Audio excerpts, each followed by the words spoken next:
Right, so that's us coming up into the Channel Tunnel. How exciting. We're actually going to Europe on a bike. It's very, very strange knowing that we go through customs and within not even 100 yards, we were on the French border. It's pretty straightforward going through there. There's nothing, it's all pretty laid out pretty well for you to just follow the road and stuff.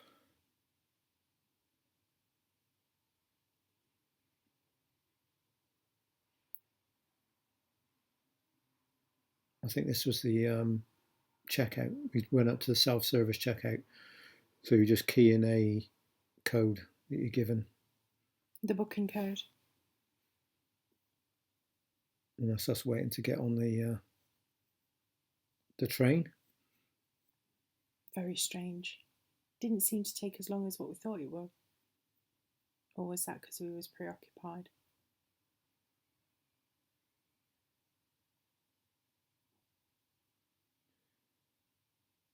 The floor on the trains, you have to be careful if you're riding on there because it just the middle bits are really loose.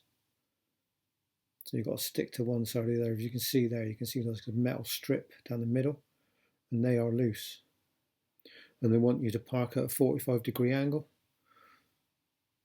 Wasn't easy with me on the back, was it? No, you can see I'm struggling to kind of move the bike there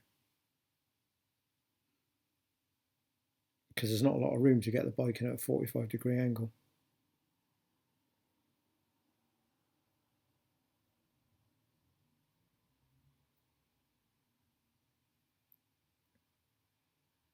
We got there in the end. You'll see me say, is that all right? There you go.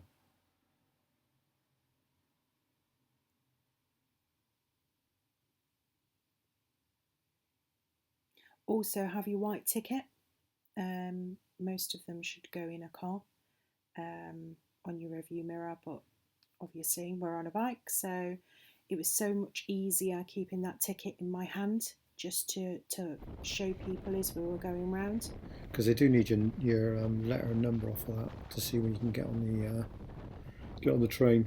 But this is us across the other side now, just following all the other bikers that have come off.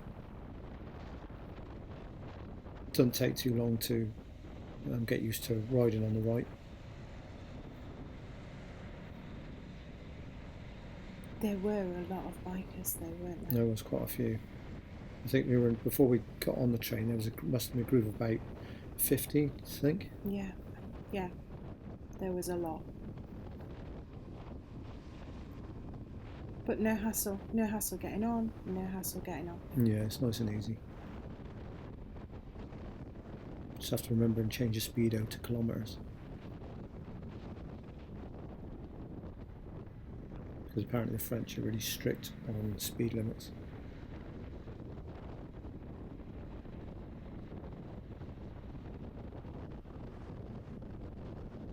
This was just a little bit of motorway that we did before we turned off. This is one of the rest stops they have along the motorway. There's absolutely nothing there apart from parking. It's just trucks and campers. But we pulled in just to have a look on the sat nav to see what was going on.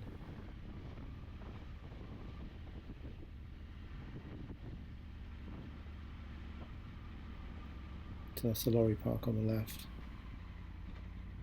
Like I said, there's nothing there. There's no toilets, no shop.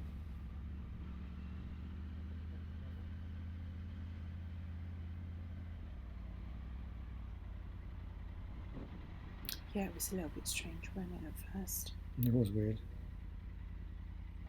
Because you expect to find something there at least, but yeah, it's just parking. That's it.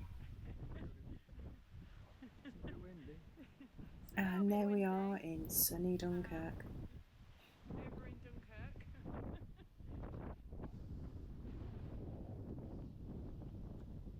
It looks like February in England, doesn't it? I've never been in such a windy place. They were gearing up for, I think it's something that's called the Tall Ships Race. But that's us now leaving the hotel in Rosendal. because we didn't do any footage because of the weather was so bad. This is now Monday. Yeah, Sunday we didn't do anything apart from ride in horrendous rain and horrendous winds. By the time we turned up to the hotel in Rosendal, we'd both kind of had enough, hadn't we? Yeah, but we managed to get most of our stuff dry, which was quite good. Nothing but a hairdryer didn't fix. And you actually melting one of my gloves. Yeah, I did melt one of the vet's gloves on the exhaust trying to dry it out. Yeah, I ended up with Jeremy Beadle hand. You owe me a new set of gloves. As you say, it's still cloudy and it did still threaten rain, but I think we managed to get away with not seeing any.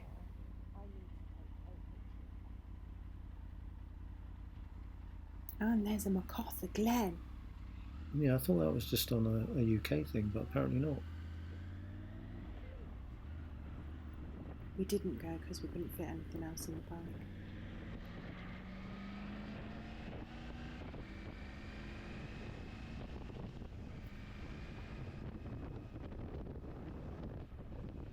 Yes, that's us now just leaving Rosendal on the way to Rotterdam. And the dirty black cloud threatens.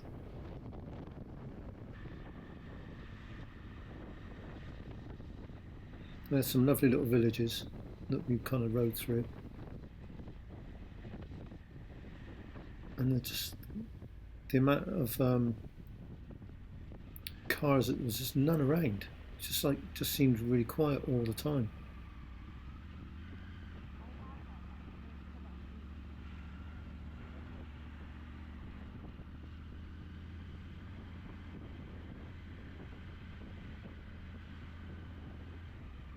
But we were following the Kalamoto app on this trip, which obviously took us down some unusual places. Which was really nice because we've been riding through quite a lot of farmland with no sign of life.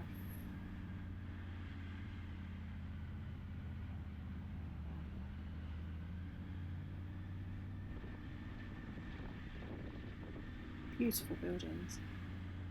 And the roads are cobbles, or I don't know what they're called. Not cobbles, but these kind of stones.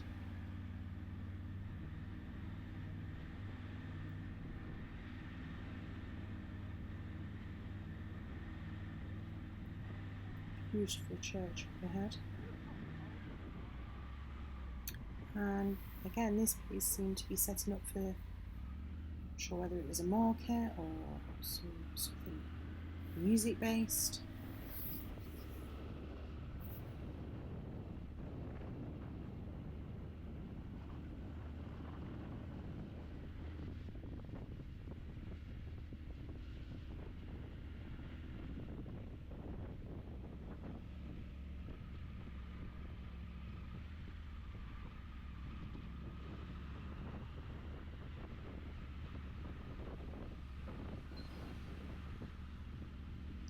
Lily Bindo. Oh yeah, what are we on about then? Well, the bins are out. Yeah. But every little village had these water features. It was absolutely beautiful. And they're all so, the place was so clean as well. All tree lined.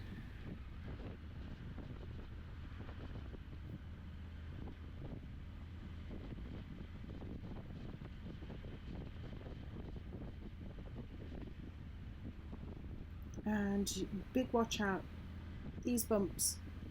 Paul did hit one and I went flying in the air.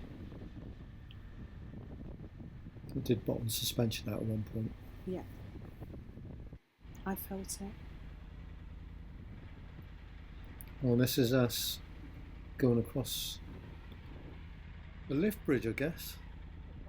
Yeah, look at that cloud. We were there about, I guess, 10, 15 minutes waiting for this to open and close to let 4 boats through, I think it was.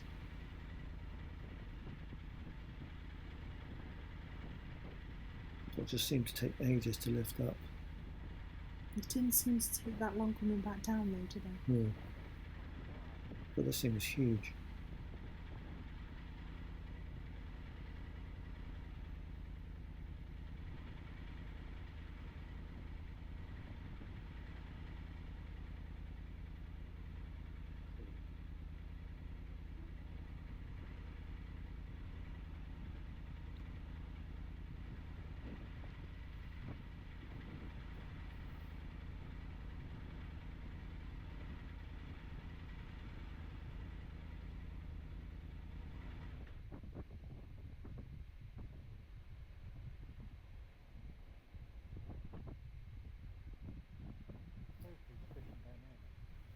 One thing I did like about the Kalimoto that we used was that it took us into places that probably Google Maps wouldn't.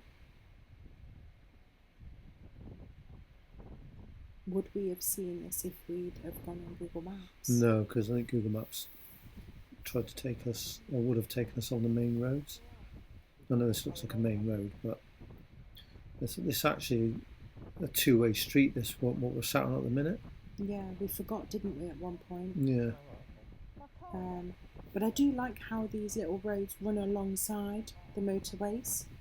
So you don't actually have to get on the motorway, you can run alongside it. Yeah, I think we kind of, it's a little bit sort of, oh yeah, this is a lane of our own, and then we realise when traffic started coming towards us that, yes, two-way. There's not a lot of space between the cars. And there's no lane, there don't seem to be any lane dividers either, no white lines. No, nothing.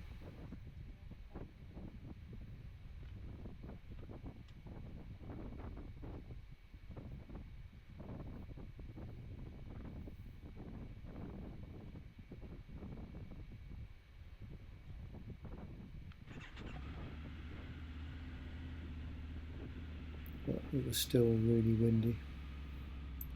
Exceptionally windy.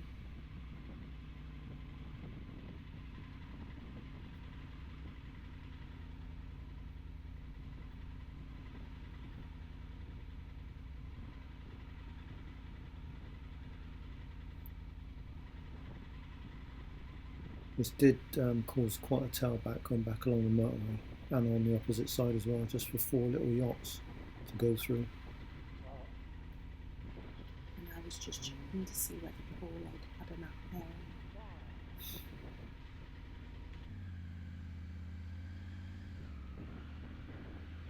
And this is us in one of the little villages that Kalimoto had taken us down. And I believe this was our second windmill coming up that we saw. This is still beckoning us.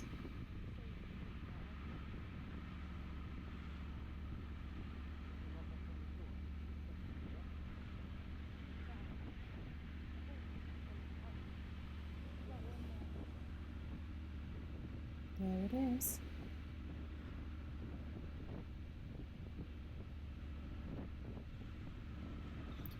There's no shops or coffee shops or anything around anywhere. I don't think we'd seen a coffee shop since we left Dunkirk. No, there's no supermarkets, no coffee shops. We were like, where do people go to get their food and stuff? You must have to drive hundreds of kilometres. There's just nothing around.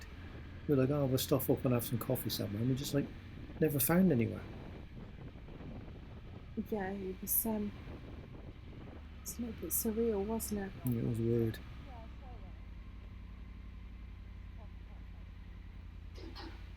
So I think at this point we'd pulled over to see sort of where we were and where we could possibly get. Oh, this is weird because we didn't expect to go down this way, and we ended up going on a boat.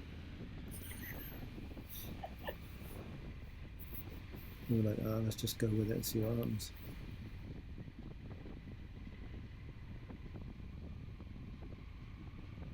It's like a mini ferry to get about 100 yards across the water. Sure, it would have been easier to build a bridge. Not for the amount of money that they charged us. €2 for a 30-second trip.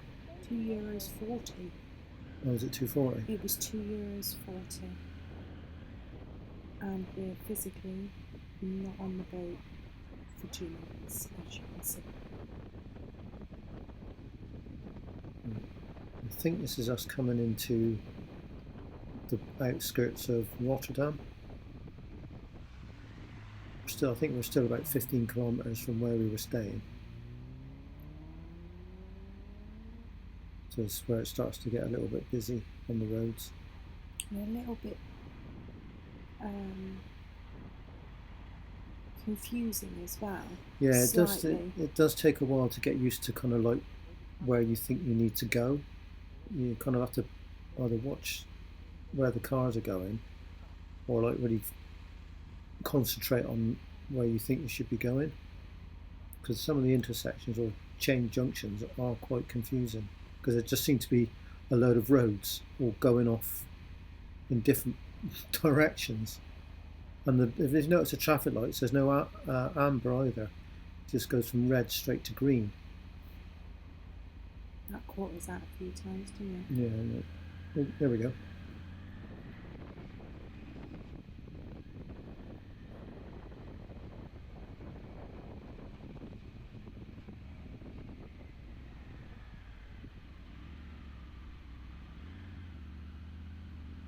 That bridge is the bridge for the trams, I think. Yes, yes it was.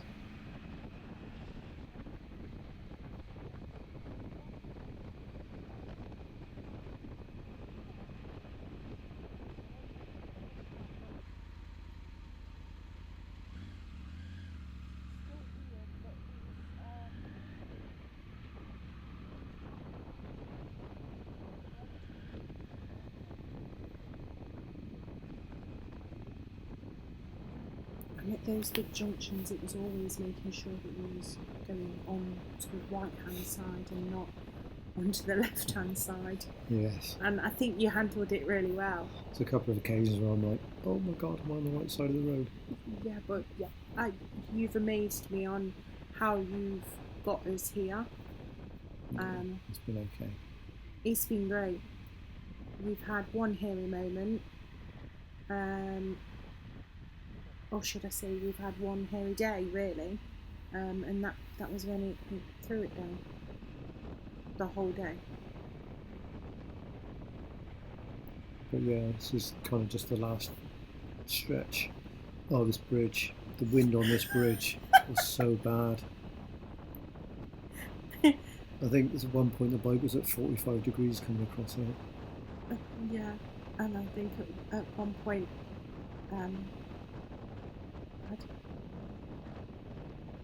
I had to hunch right down behind you because the wind was so bad.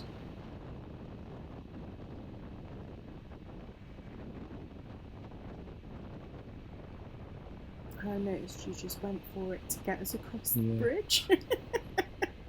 Well, I think not long after this, the battery ran out on the GoPro. So yeah, that's the story so far.